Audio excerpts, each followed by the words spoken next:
Warga di Kabupaten Ogan Ilir berhasil menangkap seekor buaya sepanjang 4 meter yang selama ini meresahkan.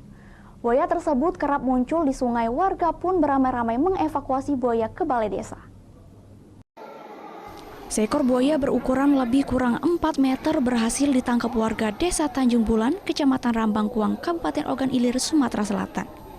Buaya tersebut sudah sangat meresahkan warga karena kerap muncul di Sungai Rambang, sehingga warga merasa khawatir dan takut akan membahayakan.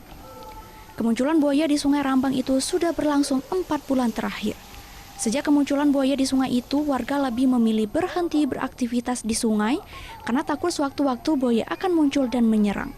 Setelah berhasil ditangkap, selanjutnya buaya itu dibawa warga ke darat dan dievakuasi ke balai desa yang ada. Sejauh ini belum ada korban jiwa akibat kemunculan buaya itu, hanya saja menimbulkan keresahan di masyarakat. Yang pasti mengganggu dari makan umpan yang namanya nelayan itu yang mencari ikan itu, umpan untuk ikan dimakan oleh buaya ini. Dari Ogan Ilir, Fitriadi, iNews melaporkan.